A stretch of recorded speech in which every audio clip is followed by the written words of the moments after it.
Profit Bajinder Singh ji jail में चले गए, उन्हें जेल में डाल दिया गया इतने सारे केस को लेकर के। लेकिन अब क्या होगा, जेल से कौन बाहर लेकर के आएगा, वो कैसे आएंगे बाहर, कब आएंगे? तो आप समझ लीजिए भयंकर काम होने के लिए जा रहा है। मैं आपको बताने के लिए जा रही हूँ कि बाइबल की भविष्यवाणी ये पूरी हो रही है। और वो कौन सी भविष्यवाणी है? जैसे कि आप सभी जानते हैं कि इस वक्त जो परमेश्वर के अभिषिक्त दास जो प्रॉफिट बजिंदर सिंह जी है, उनके ऊपर बहुत सारे केस चल रहे हैं, यहाँ तक कि उनको जेल भी भेज दिया गया। तो आप में से बहुत सारे भाई बहन परेशान हैं और बहुत सारे खुशियां भी मना रहे हैं कि ये सारी चीजें अच्छे के लिए हुई है, हमें न्याय मिल गया है। लेकिन क्या आपको पता है कि जो परमेश्वर न्याय करते हैं वो कैसा होता है? कोई इंसान नहीं जानता, लेकिन परमेश्वर जब न्याय करते हैं वो किसी का भी पक्षपात नहीं करते हैं। तो इसीलिए आपको इस वीडियो को पूरा देखना है, क्योंकि इस वीडियो के लास्ट में मैं आपको बताने के लिए जा रही हूँ एक गुड न्यूज़। और साथ ही आप मेरे साथ जुड़िएगा प्रॉफिट बजिंदर सिंह जी के लिए प्रेयर करने के लिए। और अगर आप मेरे चैनल पर पहली बार आए हैं तो चैनल को सब्सक्राइब करें, ऑल नोटिफिकेशंस भी ऑन कर लीजिएगा, ताकि जो मैं परमेश्वर के वचनों को शेयर करती हूँ वो और भी लोगों तक पहुँच सके। और आप किस जगह से इस वीडियो को देख रहे हैं वो ज़रूर कमेंट करके मुझे बताएं। चलिए इस वीडियो को शुरू करते हैं। आज का ये वीडियो बहुत ही ज़्यादा इम्पोर्टेंट है। क्यों इतना इम्पोर्टेंट वीडियो है? क्योंकि आपको पता है कि इस वक्त बहुत ज़्यादा जो प्रॉफिट बजिंदर सिंह जी परमेश्वर के दास है उनके ऊपर परेशानी आ गई है। लेकिन आपको दूसरों को देख करके हंसना नहीं है। जब आपके चाहे दुश्मन ही क्यों ना हो, अगर वो गड्ढे में गिर जाते हैं और आप उन्हें देख करके मजाक बनाते हैं, हंसते हैं, तो ये सही बात नहीं है। ये परमेश्वर के वचन के अनुसार सही नहीं है, क्योंकि परमेश्वर चाहते हैं कि आप अपने दुश्मन से भी प्रेम करें और दुश्मनों के लिए भी प्रार्थना करें। लेकिन आप सोचेंगे कि दुश्मन तो इतना ज्यादा बुरे काम कर रहे हैं, गलत दोष लगा रहे हैं, तो हम उनके लिए प्रार्थना कैसे कर सकते हैं? अगर आपको ये भी लगता है कि जो परमेश्वर के बड़े बड़े दास हैं वो कभी गलती कर ही नहीं सकते, वो कभी पाप में गिर ही नहीं सकते, और जो पाप में गिर जाता है, जो गड्ढे में फंस जाता है, वो खुद को जो बचा नहीं पाता, वो परमेश्वर का दास नहीं हो सकता। तो मैं आपको एक वचन बताना चाहती हूँ। पहला कुरिन्थियों 12 अध्याय उसका 25 से 26 आयत, 1 Corinthians chapter 12 verses 25 to 26, ताकि देह में फूट ना पड़े परंतु अंग एक दूसरे की बराबर चिंता करे। इसमें साफ लिखा हुआ है कि हर अंग को एक दूसरे की चिंता करना चाहिए। लेकिन आप एक दूसरे की चिंता करते हैं? आप तो सोचते हैं कि वो परमेश्वर का दास है, गिर गया तो आप उसको मजाक बना देते हैं। लेकिन आपको ऐसा नहीं करना है, क्योंकि लिखा हुआ है कि हम सभी क्या है? हम सभी विश्वासी हैं और हम सब यीशु मसीह के देह के अंग है। और सारे जैसे हमारे शरीर में जो अंग है उसका अलग अलग काम होता है। जो कान है वो सुनने का काम करता है, वो आँख का काम नहीं कर सकता। लेकिन अगर आपका कान खराब हो जाएगा तो आपको पूरे शरीर में परेशानी रहेगी। ऐसा नहीं कि सिर्फ आपके कान में दर्द रहेगा। इसीलिए जब किसी मसीही भाई बहन के साथ, किसी परमेश्वर के दास के साथ गलत होता है तो आपको समझना है, उनके लिए आपको प्रार्थना करना है। ये नहीं कि आप सोचना है कि उनको परेशानी हो रहा है तो मुझे तो हो नहीं रहा है, तो ऐसा नहीं सोचना है कि मुझे कोई फर्क नहीं पड़ रहा। लिखा हुआ है बाइबल में कि हर एक अंग को बराबर दूसरे की चिंता करना। इसका मतलब है चिंता कैसे करना? आगे वचन में क्या लिखा है? इसलिए यदि एक अंग दुख पाता है तो सब अंग उसके साथ दुख पाते हैं, और यदि एक अंग की बड़ाई होती है तो उसके साथ सब अंग आनंद मनाते हैं। आमीन। इसका मतलब है कि अगर किसी एक अंग को चोट लगता है तो सब पूरा शरीर ही एकदम वो हो जाता है, बिल्कुल दुखमय हो जाता है। और इसीलिए जब एक शरीर के अंग की बड़ाई की जाती है तो सब लोग आनंद मनाते हैं। लेकिन हम सब मसीह में इस वक्त क्या कर रहे हैं? कौन क्या कर रहा है, कौन झूठ बोल रहा है? अपने ही लोग जो होते हैं वो दुश्मन बन जाते हैं। क्यों? क्योंकि बाइबल में लिखा भी हुआ है कि तुम्हारे दुश्मन घर ही के लोग होंगे। तो जो आपके जानने वाले लोग हैं, चाहे वो आपके रिश्तेदार हो, कोई भी हो, दुश्मन घर ही के लोग होते हैं। क्योंकि जो बाहर का इंसानों से कोई फर्क नहीं पड़ेगा कि आप क्या कर रहे हैं। लेकिन जब कोई इंसान सही रास्ते पर चलता है, जब कोई बढ़ता है, तो लोग उसे रोकने के लिए आते हैं ताकि वो उन कामों को ना करे जो सही है। बल्कि जब कोई गलत रास्ते पर जो इंसान होता है उसको लोग बढ़ावा देते कि हाँ आप सही कर रहे हो। पर हमें ऐसा नहीं करना, हमें गलत का साथ नहीं देना, हमें झूठी साक्षी भी नहीं देना है किसी के भी विषय में, बल्कि हमें प्रार्थना ही करना है और अपने जीवन को भी सुधारना है। साथ ही आपको माफ़ करने वाला बनना है। ये नहीं सोचना है कि उस परमेश्वर ने दास ने ऐसे कर दिया तो अब वो कभी उठ ही नहीं सकते हैं, वो आपकी नज़र में गिर गए हैं, वो आपकी नज़र में पापी बन गए हैं। आपको ऐसा बिल्कुल भी नहीं सोचना। आपको माफ़ करने वाला बनना है। अगर आप एक परमेश्वर के दास को माफ़ नहीं कर सकते तो मैं आपको बता देना चाहती हूँ, आपको अपने आत्मिक जीवन को जांचने की, परखने की ज़रूरत है। क्यों? क्योंकि आपका आत्मिक जीवन आपके बोलचाल से, आपके चाल चलन से दिख जाता है कि आप के अंदर कितना परमेश्वर का वचन है। क्योंकि जो इंसान आत्मा के अनुसार चलेगा वो माफ करने वाला व्यक्ति होगा और वो किसी भी परिस्थिति में डगमगाएगा नहीं, क्योंकि उस इंसान को पता होगा कि परमेश्वर उसके साथ है। और इसलिए वचन में लिखा हुआ है कि यदि यहोवा हमारी ओर है तो हमारा विरोधी कौन हो सकता है। फिर चाहे दुश्मन बहुत सारे भी उठ करके आ जाए विरोध में, या बहुत सारा दोष भी लगाने लग जाए, गिराने के लिए कोशिश करे, लेकिन वो गिरा नहीं पाएंगे, क्योंकि यहोवा हमारी ओर है। आप जो सोच रहे हैं कि परमेश्वर के दास गिर जाते हैं तो फिर अब उन्हें उठाएगा कौन। जिस तरह से आपको पता है कि इस वक्त प्रॉफेट बजिंदर सिंह जी जेल में चले गए, उन्हें जेल में डाल दिया गया इतने सारे केस को लेकर के, लेकिन अब क्या होगा। अब आपको घबराने की जरूरत नहीं है, क्योंकि वचन में साफ लिखा हुआ है। नीति वचन 24 अध्याय उसका 16 आयत, प्रोवर्ब्स चैप्टर 24 वर्स 16, क्योंकि धर्मी चाहे 7 बार गिरे तो भी उठ खड़ा होता है, परंतु दुष्ट लोग विपत्ति में गिरकर पड़े ही रहते हैं। आमीन। इसका मतलब क्या है कि जो लोग परमेश्वर के दास हैं, जो परमेश्वर के नाम पर विश्वास करते हैं, धर्मी जन जो होते हैं, वो अगर 7 बार भी गिरेंगे, एक बार नहीं 7 बार भी अगर गिरते हैं तो वो उठ खड़े होंगे। परमेश्वर उन्हें उठाएंगे, अपने सामर्थ्य से भरेंगे, अनुग्रह देंगे परमेश्वर। ऐसा नहीं है कि परमेश्वर अपने लोगों को जब वो गड्ढे में गिर जाते हैं, मुसीबत में फंसते हैं, बीमारी में, कर्जे में, समस्याओं में, तो वो छोड़ देते हैं। ऐसा नहीं है।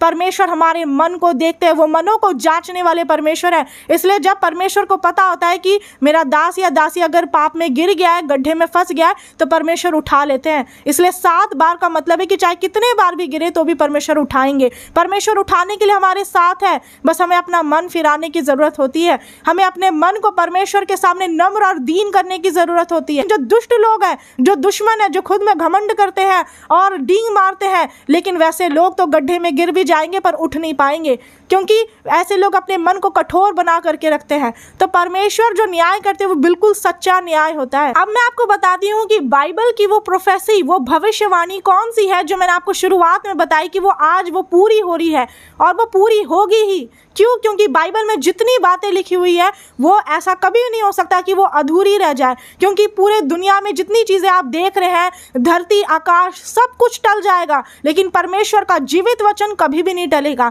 तो आप बाइबल में निकालिए दानियल 11 अध्याय उसका 35 आयत, डैनियल चैप्टर 11 वर्स 35। सिखाने वालों में से कितने गिरेंगे और इसलिए गिरने पाएंगे कि जांचे जाए और निर्मल और उजले किए जाए। यह दशा अंत के समय तक बनी रहेगी, क्योंकि इन सब बातों का अंत नियत समय में होने वाला है। आमीन। इसका मतलब है कि जो सिखाने वालों में से कितने गिरेंगे, इसका मतलब है कि जितने सिखाने वाले हैं, चाहे प्रचारक हो, प्रेरित हो, भविष्यवक्ता हो, सब के सब परमेश्वर के दास गिरते हैं। जब तक गिरेंगे नहीं तो उठेंगे भी नहीं। इसलिए परमेश्वर छोड़ नहीं देते हैं, परमेश्वर ही ऐसा होने देते हैं ताकि जब वो उस गड्ढे में फंसे और परमेश्वर जब उनके जीवन में कोई बड़ा काम करने वाले होते हैं, कोई बड़ी प्लानिंग जब परमेश्वर उनके जीवन में करते हैं, तब जाकर के ऐसा होने देते हैं। और इसीलिए लोगों को क्या लगता है कि ऐसा क्यों हो रहा है, वो खुद को क्यों नहीं बचा पा रहे, जेल से क्यों नहीं छुड़ा पा रहे, ऐसी चीजें लोग मन में लाने लग जाते हैं। लोग सोचते हैं वो खुद पाप से बाहर नहीं निकल रहे, दूसरों को ठीक करते लेकिन खुद नहीं ठीक है। लेकिन आपको ऐसा नहीं सोचना है, क्योंकि लिखा हुआ है कि सिखाने वालों में से कितने गिरेंगे, लेकिन गिरने का कारण क्या होगा।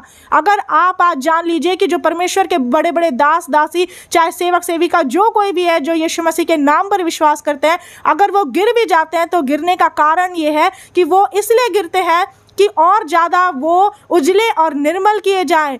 परमेश्वर उनके विश्वास को परखते हैं और ज़्यादा उन्हें मजबूत बनाने के लिए, और इसीलिए परमेश्वर उन्हें और ज़्यादा शक्ति सामर्थ्य से भर देते हैं, शक्तिशाली बनाते हैं, अपना अनुग्रह उन्हें देते हैं और परमेश्वर की दया उनके ऊपर होती है। तो आपको इस चीज़ को समझना है कि अगर परमेश्वर के दास आप कभी भी अगर देखते हैं कि वो गिर गए किसी भी कारणवश, और वो कोई गलत बात बोल दिए, झूठ बोल दिए, व्यभिचार कर दिए, किसी भी प्रकार का गलत काम किए, लेकिन आपको उनके पापों को नहीं देखना है, क्योंकि अगर उन्हें परमेश्वर की तरफ से क्षमा मिल चुकी है, अगर उनकी परीक्षा चल रही है, वो गिर भी गए हैं, तो आप ये जान लीजिए कि परमेश्वर उठाने के लिए साथ है। और यीशु मसीह पिता से प्रार्थना कर रहे हैं। ये कोई छोटी बात नहीं है, एक बहुत बड़ी बात है। परमेश्वर कुछ बड़ा जब करने वाले होते हैं तब ऐसा होता है। आपके साथ क्या होता है कि थोड़ा सा प्रॉब्लम आया, थोड़ी सी समस्याएं आई, आप घबरा जाते हैं कि ये कैसे हो गया, मैं कैसे बीमार पड़ गया, मेरा काम नहीं बन रहा, मेरा लोन पास नहीं हो रहा, मैं कर्जे से आज़ाद नहीं हो पा रहा, मैं ठीक नहीं हो पा रहा। थोड़ा सा प्रॉब्लम से आप घबरा जाते हैं। लेकिन जब परमेश्वर के दास लोगों को आप देखिए कि कितना ज़्यादा दुख उठाते हैं, उसके बावजूद वो घबराते नहीं है, क्योंकि पता है कि जो हमारे साथ है, जो हमारे आगे पीछे घेरे हुए हैं, वो यहोवा परमेश्वर है, पूरे दुनिया के सृष्टिकर्ता परमेश्वर है। और अगर वो अधोलोक तक पहुंचाते हैं तो वो उधर से बाहर भी निकालने की सामर्थ्य रखते हैं। जिस तरह परमेश्वर यहोवा ने योना नबी को मछली के पेट में डाल दिया, लेकिन वहां से बाहर भी निकाल ले आए। वही घायल करते हैं और पट्टी भी वही बांधते हैं, वही अंधियारे को बनाए और उजियाले के सृजनहार भी वही है। इसलिए अगर आप किसी परमेश्वर के दास दासी को गलत बोलते हैं, इसका मतलब आप परमेश्वर को गलत बोल रहे हैं। आप परमेश्वर के दास दासी के खिलाफ कुछ भी ना बोले, बल्कि प्रार्थना करें। अगर आपको लगता है कि वो गलत रास्ते पर है,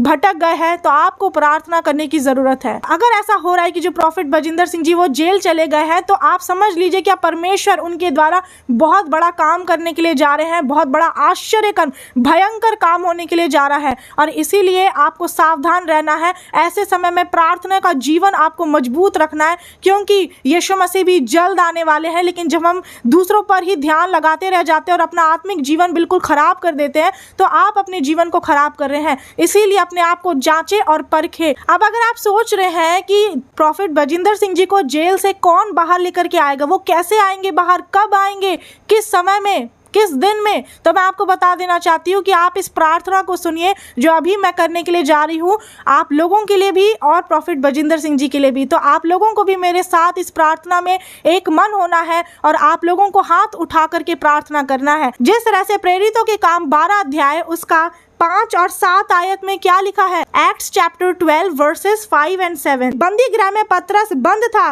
परंतु कलीसिया उसके लिए लौ लगाकर परमेश्वर से प्रार्थना कर रही थी। तो इस तरह से आपको इसी वचन से प्रार्थना करना है, लौ लगा करके, बिल्कुल शक्ति के साथ, सच्चाई से, पूरे मन से, विश्वास के साथ, ताकि जो परमेश्वर के दास है वो छुड़ा लिए जाए। जब आप इस प्रार्थना को सुनेंगे तो खुद भी आपको प्रार्थना करना है। फिर लिखा है कि 7 में, तो देखो प्रभु का एक स्वर्गदूत आ खड़ा हुआ, और जब वो प्रार्थना करने लगे पूरी कलीसिया, तब क्या हुआ, आश्चर्य कर्म हुआ। क्योंकि प्रार्थना में बहुत बड़ी शक्ति होती है, कोई छोटी बात नहीं है प्रार्थना। वचन में साफ लिखा हुआ है कि धर्मी जन के प्रार्थना के प्रभाव से बहुत कुछ हो सकता है। तो आगे लिखा हुआ है कि देखो प्रभु का एक स्वर्गदूत आ खड़ा हुआ और एक कोठरी में ज्योति चमकी, और उसने पतरस की पसली पर हाथ मार के उसे जगाया और कहा, उठ जल्दी कर, और उसके हाथों से जंजीरें खुलकर गिर पड़ी। आमीन, हालेलुया। इसका मतलब क्या है कि पतरस जो जेल में था, तो जब कलीसिया उसके लिए प्रार्थना की, तो जो स्वर्गदूत थे, परमेश्वर के स्वर्गदूत उसके पास गए, पतरस के पास, और उनके हाथ में जो जंजीरें थी जिससे वो बंधे हुए थे वो भी खुल गई। इसका मतलब है कि चाहे आप परमेश्वर के लोगों को कितना भी बड़ा से बड़ा जेल में बंद कर देंगे, कितनी भी हथकड़ी लगा देंगे, कितना भी सिपाही पुलिस तैनात कर देंगे कि वो उनको छुड़ा नहीं पाए, वो भाग नहीं पाए, लेकिन मैं आपको बताना चाहती हूँ कि जिस तरह से परमेश्वर के स्वर्गदूत ने पतरस को बंदी गृह जेल से बाहर निकाला, वैसे ही परमेश्वर के दास भी जेल से बाहर निकलेंगे यीशु मसीह के सामर्थी नाम में। आमीन। चलिए प्रार्थना करते हैं। आप प्रार्थना में मेरे साथ हाथों को उठा लीजिए और प्रार्थना करिए। Hallelujah, hallelujah. सर्वशक्तिमान पिता परमेश्वर, मैं प्रार्थना करती हूँ पिता, आपकी उपस्थिति में आने से पहले अपने हर एक गलतियों के लिए माफी चाहती हूँ पिता, और आप उन सभी को भी माफ करें जिनसे जाने अनजाने में गलतियां हुई है पिता, चाहे ये आपके दास दासी हैं, चाहे प्रॉफिट बजिंदर सिंह जी है, अगर उनसे भी कोई जाने अनजाने में गलती हुई है पिता, तो आप उनकी गलतियों को माफ करें पिता। आपका दया वाला हाथ है उनके ऊपर हमेशा बना रहे पिता परमेश्वर। आप उन्हें अपने दाहिने बाइने हाथ से संभाल के रखें, आगे पीछे घेर के रखें, हर एक बुराइयों से, बीमारी, परेशानी, दुष्ट की शक्तियों से बचा करके रखें। आप उनकी रक्षा करें पिता परमेश्वर। मैं प्रार्थना करती हूँ जो ये भाई बहनों ने भी जो गलतियां की है पिता, आप उन्हें क्षमा करें, इनके ऊपर दया करें पिता परमेश्वर। इस वक्त पिता हम लोग जो इकट्ठा हुए हैं पिता परमेश्वर, ये भाई बहन भी जो मेरे साथ एक मन है पिता प्रार्थना में, तो प्रार्थना कर रहे हैं पिता परमेश्वर, विशेष करके आपके दास के लिए पिता, कि वो इस वक्त जो बुरी परिस्थिति में फंसे हुए, जिस गड्ढे में फंसे हुए, आप उन्हें उससे बाहर निकाले यीशु मसीह के नाम में। जिस तरह से पिता आपने पतरस के पास स्वर्गदूत को भेजा और वो स्वर्गदूत उन्हें छुड़ा लिए, जेल से बाहर ले आए, उसी तरह से मैं प्रार्थना प्रार्थना करती हूँ इस वचन के द्वारा पिता, मैं लॉ लगा करके प्रार्थना करती हूँ पिता परमेश्वर, पूरे शक्ति के साथ, मन से, विश्वास के साथ पिता परमेश्वर, ताकि इसी वक्त आपके स्वर्गदूत जाए और आपके जो अभिषिक्त दास है, जो नबी है प्रॉफिट बजिंदर सिंह जी, उन्हें आप छुड़ा ले पिता, और अपने स्वर्गदूत को भेजे कि उनके जंजीरें खुल जाए और वो उस जेल से बाहर निकाल लिए जाए यीशु मसीह के सामर्थी नाम में। और जो उनके दुश्मन है, जो चारों ओर से उन्हें दबाने की कोशिश करे पिता, उनके भी पत्थर के हृदय को आप मांस के हृदय में बदल दे, उनके मन में बातचीत करे, उन्हें दयालु बनाए पिता, जैसे स्वर्गीय पिता आप दयालु है पिता, उनके जीवन में कार्य करे पिता परमेश्वर, और ये कोर्ट केस है वो आजाद हो जाए पिता, ये कोर्ट केस खत्म होने पाए यीशु मसीह के सामर्थी नाम में। हे स्वर्गीय पिता परमेश्वर, मैं प्रार्थना करती हूँ पिता, आपका आत्मा हर एक के जीवन में कार्य करे, क्योंकि लिखा है जहां कहीं प्रभु का आत्मा है वहां आजादी है। मैं प्रार्थना करती हूँ जितने दास दासी पाप में गिर रहे हैं पिता परमेश्वर, जो भटक गए हैं, आपसे दूर हो गए हैं, बहुत से कारण से पिता भटकाए गए हैं, मैं प्रार्थना करती हूँ आपके जितने दास दासी हैं, आपकी सेवा कर रहे हैं, छोटी बड़ी जैसी भी सेवा करें, उनकी सेवकाई आगे बढ़ते जाए यीशु मसीह के सामर्थी नाम में। मैं प्रार्थना करती हूँ पिता, आप उन्हें सामर्थ्य दे, बल दे, ताकत दे, और जो आपके दास इस वक्त जेल में पिता परमेश्वर, आप उन्हें अनुग्रह दे पिता परमेश्वर, इस बुरी परिस्थिति में आप उनके संग रहे पिता, हालेलुया है पिता परमेश्वर, उन्हें सामर्थ्य दे, क्योंकि आपकी सामर्थ्य तो निर्बलता में सिद्ध होती है पिता, हालेलुया। और जिस तरह से पौलुस भी वचन में कहते कि जब मैं निर्बल होता हूँ तभी मैं बलवंत होता हूँ, क्योंकि आपकी सामर्थ्य सिद्ध होती है। हे स्वर्गीय पिता, मैं प्रार्थना करती हूँ जितने गिर गए हैं आप उन्हें उठा ले पिता परमेश्वर, अधोलोक से बाहर निकाले, अधोलोक के वश से छुड़ा ले पिता परमेश्वर, और पिता परमेश्वर आप उन्हें ऊंचाइयों पर लेकर के जाए। मैं प्रार्थना करती हूँ आपके दास जल्द से जल्द इसी वक्त पिता स्वर्गदूत जाए, उन्हें छुड़ा कर लेकर आए, और आप उन्हें और ज्यादा शक्ति, सामर्थ्य और अपने अभिषेक से भर दे, ताकि वो और ज्यादा आपके कामों को बढ़ाने पाए पिता। और हम सब मिल करके, जितने मसीह में हम लोग भाई बहन सभी लोग हैं, माँ बाप है पिता, हम सब मिल करके एक मन हो करके आपके नाम को ऊंचा करें, आपकी स्तुति करें, महिमा करें, आपकी बड़ाई करें पिता, क्योंकि आप महान परमेश्वर है। आपका काम आगे बढ़ता जाएगा, क्योंकि लिखा है जो धर्म का काम मनुष्य की ओर से होगा वो तो मिट जाएगा, पर जो धर्म का काम यहोवा पिता की ओर से होगा उसे कोई मिटा ना सकेगा। इसलिए आपका ये काम, धर्म का काम आप ही की ओर से पिता, ये बढ़ता जाए यीशु मसीह के नाम में। जितने दास दासी आपकी सेवा को सच्चाई से कर रहे हैं पिता, ईमानदारी के साथ कर रहे हैं पिता, उनकी सेवकाई और ज्यादा आगे बढ़े पिता परमेश्वर, हालेलुया। चाहे ये प्रेरित है, भविष्यवक्ता है, आप इन्हें आगे बढ़ाए पिता। आपके सभी दास दासियों को मैं ब्लेस करती हूँ पिता परमेश्वर, और जितने लोग पिता परमेश्वर आपकी बुलाहट को नहीं पहचान पा रहे, जितने लोग, मैं प्रार्थना करती हूँ पिता, आप अपनी बुलाहट को उनके ऊपर प्रकट करें, अपनी भुजा को, अपने तेज को अपने उनके ऊपर प्रकट करें पिता परमेश्वर, वो भी आपके प्रेम को जाने, हर एक लोग आपके प्रेम और सामर्थ्य को जाने पिता, हालेलुया। स्वर्गीय पिता परमेश्वर, आप प्रॉफिट बजिंदर सिंह जी की हर एक गलतियों को माफ करें, उनके ऊपर दया करें पिता, और जिस तरह से आप क्षमा करने वाले परमेश्वर हैं, हे स्वर्गीय पिता परमेश्वर, मैं आपका धन्यवाद करती हूँ कि ये भाई बहन जो मेरे साथ एक मन होकर प्रार्थना की है पिता परमेश्वर, आपने हमारे गिड़गिड़ाने को देखा है, आपने हमारी ओर दृष्टि की है पिता, और इसीलिए जिस तरह वचन में लिखा है कि जिस तरह से दास की आंखें उसके स्वामी के हाथ की तरफ लगी रहती है और दासी की आंखें उसके स्वामिनी की हाथ की तरफ लगी रहती है, वैसे ही हम सब की आंखें आपकी ओर लगी रहेगी, जब तक कि आप हमारे ऊपर अनुग्रह ना करें, जब तक कि आप अपने दास के ऊपर अनुग्रह ना करें पिता,